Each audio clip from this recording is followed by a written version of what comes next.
trans Latina living in Los Angeles. I think my transition started since I started to be conscious of my existence, right? Because I already started feeling that my assigned gender or sex at birth didn't connect with my brain. So I started my process at that time, and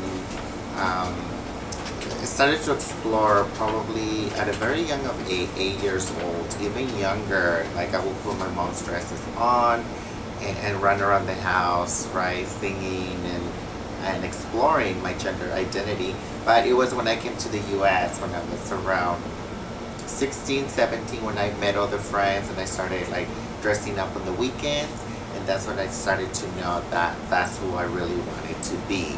And basically I transitioned about 3 years ago, so now Jennicet is here to stay and represent. I think there's a lot of division within our own community, you know, the Latino, Latina, and trans also, right? That we don't feel at times that we don't support each other.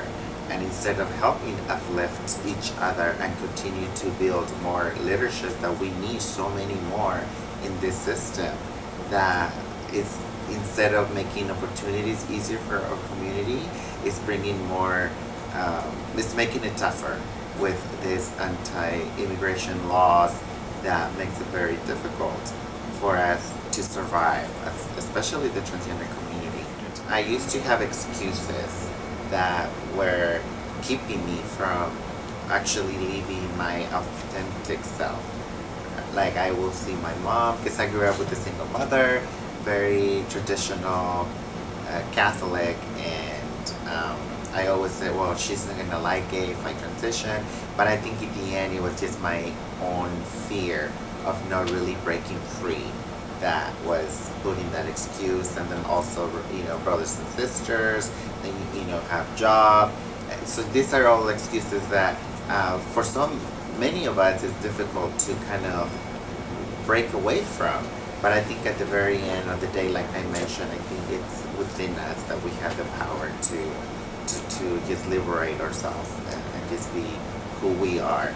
And for me, I think the most surprising thing of it, that I used to be so ashamed of being transgender, I used to be so ashamed of being undocumented, and I held that back, and only very few people knew about my immigration status. But then what happens when I had this opportunity and got invited to go to the White House through the organization that I belong, FAMILIA, Trans Queer Liberation Movement, and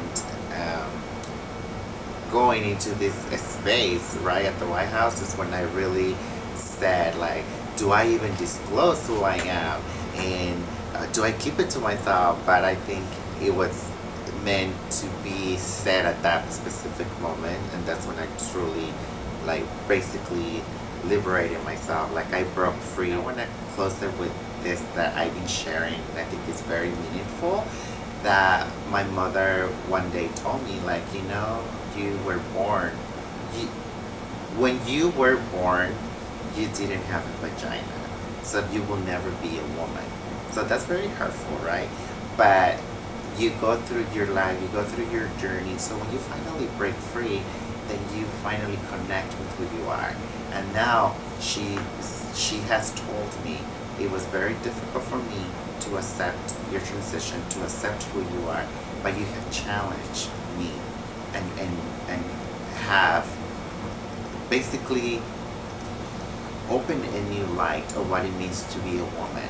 And now I embrace you fully. And she oh my God, I can't even say it, but she welcomes me as her daughter.